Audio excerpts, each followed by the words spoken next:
സംസ്ഥാനത്ത് എല്ലായിടത്തും UDF തരംഗമാണ്. ഞാൻ പറഞ്ഞതുപോലെ 100-ലധികം സീറ്റുമായി UDF അധികാരത്തിൽ വരും. സർക്കാരിനെതിരായ അതിശക്തമായ പ്രതിഷേധം ജനങ്ങളുടെ ഇടയിലുണ്ട്. UDFനെ കുറിച്ച് വലിയ പ്രതീക്ഷയുണ്ട്.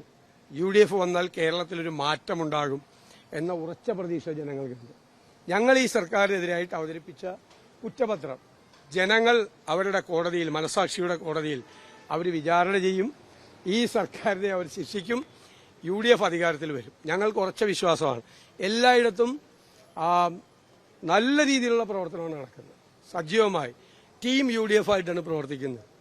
ഒരു പ്രശ്നവും ഒരു സ്ഥലത്തില്ല. നല്ല രീതിയിലുള്ള പ്രവർത്തനം. അതിന്റെ ഏറ്റവും അവസാന ഘട്ടത്തിലേക്ക് കടക്കുമ്പോൾ ആവേശകരമായ പ്രതികരണമാണ് എല്ലാ ഭാഗത്തും. അല്ല, അത് ബാങ്കിലെ അക്കൗണ്ട് സ്റ്റേറ്റ്മെന്റിൽ കൊടുത്ത് ഞാൻ പറഞ്ഞതല്ലേ, ആപ്പ് വഴി കളക്ട് ചെയ്ത പൈസ അത് പുറത്തു കൊടുത്തു. ആ പുറത്ത് കംപ്ലീറ്റ് അതിന്റെ ഡീറ്റെയിൽസ് പറഞ്ഞു. അതിന്റെ സ്റ്റേറ്റ്മെന്റ് നോക്കിക്കോ നിങ്ങൾ. വിഡ്രോ ചെയ്തേക്കണതിന്റെ കറക്റ്റാണ്. ആദ്യം ആപ്പുകാർക്ക് കൊടുക്കാനുള്ള പൈസ ഞാൻ സുധാരനോട് വിഡ്രോ ചെയ്തു. പിന്നെ ഇപ്പൊ ഈ സ്ഥലം മേടിക്കാനുള്ള പൈസയും വിഡ്രോ ചെയ്തു. അതിന്റെ അത് ഞങ്ങളെടുത്ത് വീട്ടിൽ കൊണ്ടുപോകാം. വീട് പണിയാൻ KPCC ഫണ്ടിൽ നിന്ന് ACC ഫണ്ടിൽ നിന്നും പൈസ തരും. അല്ല, ഇനി പൈസ ഇല്ല, ഇനി പൈസ കളക്ഷൻ ഇല്ല. KPCC ഫണ്ടിൽ നിന്ന് പൈസ കൊടുക്കും, ACC ഫണ്ടിൽ നിന്ന് പൈസ കൊടുക്കും. ആരെങ്കിലും തന്നാ വാങ്ങിക്കും. പിന്നല്ലാതെ ഞങ്ങൾക്ക് പൈസ ഉണ്ട്. ACC സഹായിക്കാന്ന് പറഞ്ഞിട്ടുണ്ട് നേരിട്ട്. അത് പിന്നെ വെറുതെ അത് ആർക്കും പറയാലോ, ആർക്കും എന്തും പറയാലോ. ആർക്കും പറയാലോ, ഇതൊക്കെ എന്ത് വേണേലും പറയാലോ. എന്ത് കള്ളത്തരമാണ് CPM പ്രചരിപ്പിച്ചുകൊണ്ടിരിക്കുന്നത്. നോണയല്ലേ പറഞ്ഞുകൊണ്ടിരിക്കണേ.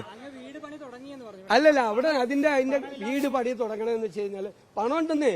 പണം കൊടുക്കാൻ ACCയിൽ പൈസ തരും എന്ന് പറഞ്ഞത് ഞാൻ അന്ന് പത്രസമ്മേളനത്തിൽ പറഞ്ഞല്ലോ. ഇതൊക്കെ ആ വിഷയം ഇന്നലെ KPCC പ്രസിഡന്റ് പറഞ്ഞ് ക്ലിയർ ചെയ്ത. വേറെ വല്ലതും ചോദിക്കും.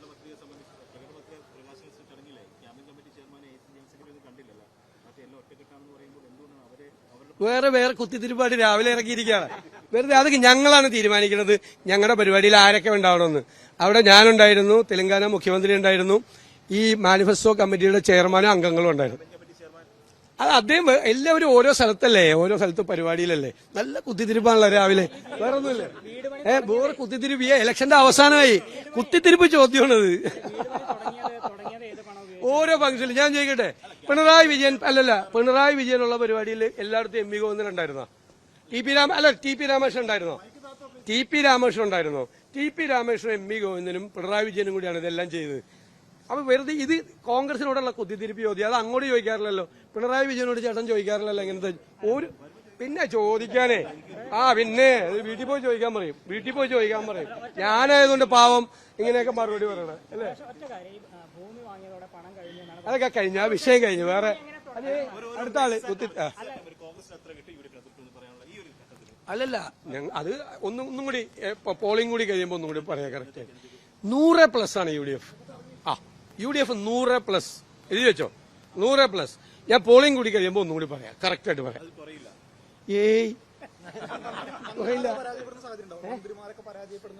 ഉറപ്പായിട്ട് മനസ്സിലായി. 1 ഡസൻ മന്ത്രിമാരെങ്കിലും പരാജയപ്പെടും. 1 ഡസൻ. ചിലപ്പോ 1-2 അങ്ങോട്ടും ഇങ്ങോട്ടും മാറുന്നേ. ചിലപ്പോ ഒന്ന് കൂടി, ചിലപ്പോ ഒന്നും കുറയും. അതിശക്തമായ വികാരമുണ്ട് എല്ലായിടത്തും.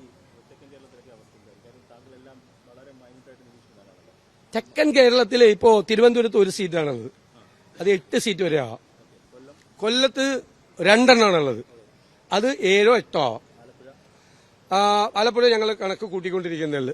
2-3 കാര്യങ്ങൾ കൂടി അസസ് ചെയ്യാനുണ്ട്. ഈ എല്ലാ ജില്ലയിലും പറയണം. അത് അങ്ങോട്ട് മുകളിലേക്ക് എപ്പോഴേ കയറിപ്പോയി. 30 കൊല്ലത്തിനിടയിൽ ജില്ലാ പഞ്ചായത്ത് ആദ്യം പിടിച്ച ജില്ലയാണ്. അപ്പൊ അന്ന് തന്നെ മനസ്സിലായില്ലേ സംഭവം അവിടെ വലിയ ചേഞ്ച് ആണെന്ന്. എറണാകുളത്ത് എത്തുന്നതിന് മുമ്പ് UDFന് ഭൂരിപക്ഷം കിട്ടും. കേട്ടോ എറണാകുളത്ത് എത്തുമ്പോഴേക്കും UDFന്റെ ഭൂരിപക്ഷവും. എറണാകുളത്ത് കാസർഗോഡ് നിന്ന് എറണാകുളത്ത് എണ്ണി വരുമ്പോഴേക്കും UDFന്റെ ഭൂരിപക്ഷവും. ബാക്കിയുള്ളത് ഞാൻ പറഞ്ഞ സീറ്റാണ്.